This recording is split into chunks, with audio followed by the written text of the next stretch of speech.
Listening Library presents Disney Frozen 2 Forest of Shadows by Kamilla Benko. Read for you by Rachel Matthews.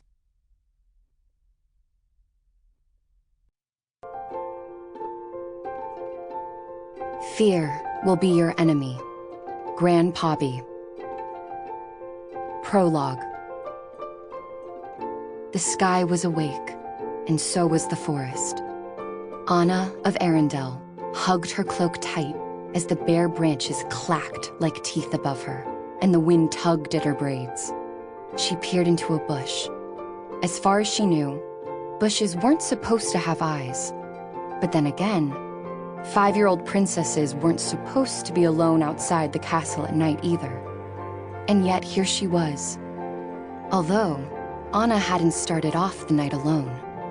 Her sister, Elsa, was somewhere out here in the snowy woods too, possibly hiding in the very bush that Anna tiptoed closer to at this moment. 3 years older than Anna, with wide blue eyes and a shy smile, Elsa was the kind of girl who could sit for hours without swinging her legs and whose tidy white blonde plait always hung straight down her back. Grown-ups often remarked how well-behaved Anna's big sister was, but they didn't know Elsa the way Anna did. Underneath the polite and poised exterior was a mischievous sense of fun. All Elsa needed was an excuse, and Anna was happy to be just that. Elsa's excuse to slip into her cloak and sneak out of the castle to build a snowman and play hide and find under the northern lights, which was exactly what they were doing now. Elsa had already found Anna in a tree's hollow, but Anna had been looking for Elsa for what seemed like forever, or at least 5 minutes. The leaves rustled again, and Anna clapped her hands over her mouth to stop a giggle from escaping. Yes, there was definitely someone watching her from the snow-covered thicket. Holding her breath, she stepped closer.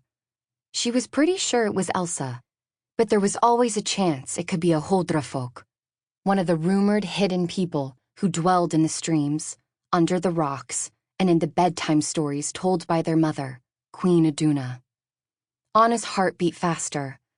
If it was a Huldrefolk, she just had to see their tail. She'd always wondered if their tails were flowing like a horse's, or bushy like a fox's, or long and skinny like a mouse's. But Anna had a feeling she knew who the figure hiding behind the bush was. Anna parted the leaves, and in the colorful glow of the dancing sky, she caught a glimpse of blonde hair. So, not a Huldrefolk, just a sister. Laughing, Anna shook the bush. I found you! Your turn to be the crusty troll. Elsa didn't respond. I said, I found you. Anna peered through the foliage. It's my turn to hide. That's the rule. Come on out. Anna's sister turned her head, and that's when Anna realized her mistake. It wasn't blonde hair she had spotted in the shifting light. It was white fur. Anna's scream stuck in her throat as a giant white wolf prowled out from the thicket with unusual grace, its long limbs uncurling like smoke. Its fierce yellow gaze fixed on her, and Anna's eyes ran down its huge, horse-sized body to see 4 fearsome paws, each the size of one of the large shields of her father, King Agnar. But that wasn't the worst of it. No, the worst was the red-stained fur around its claws and jaw. Red, the color of blood.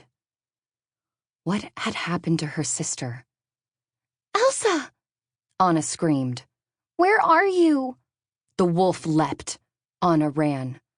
Her heart slammed in her chest, each breath a sharp knife as she tried to run faster and faster. But she knew she couldn't outrun a wolf. Spotting a fallen log, she dove behind it, her knees tucked to her chest as she tried to make herself as small as possible. Though her lungs ached for air, Anna held her breath, not wanting to give herself away with even the tiniest exhale.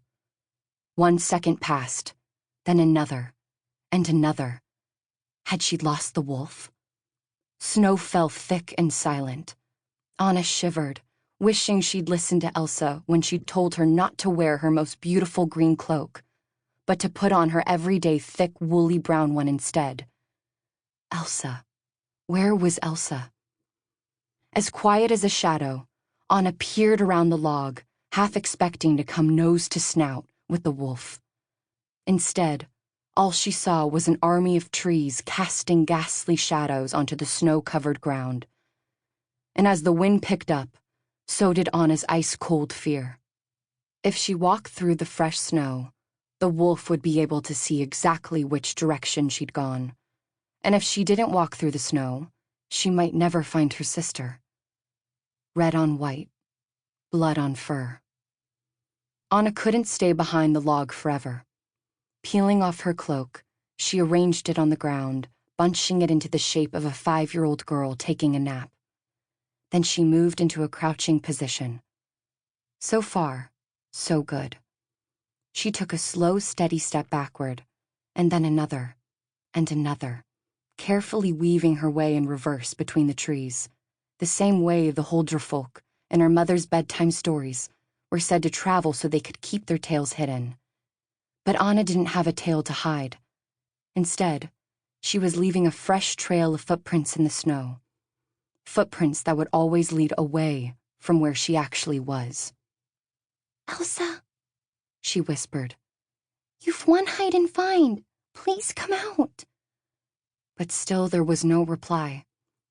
The snow fell faster, so Anna moved faster, darting between trees, diving behind boulders, and all the while scanning the snowy woods for a sign of her sister. Any sign. But there was not a footprint to be seen. It was as though her sister had been erased.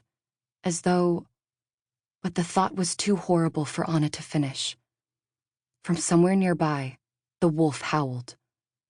Anna froze. She knew that sound. It was the same sound her father's hunting dogs made when they'd picked up the scent of a fox. The wolf howled again, but this time it was a little farther away.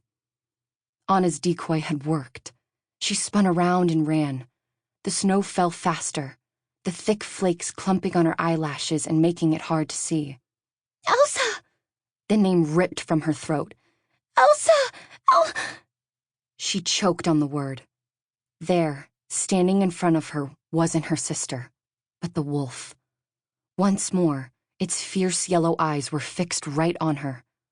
How had it gotten ahead of her? There was no time to think, only to run. Anna pumped her legs, sending snow flying up around her. She couldn't stop.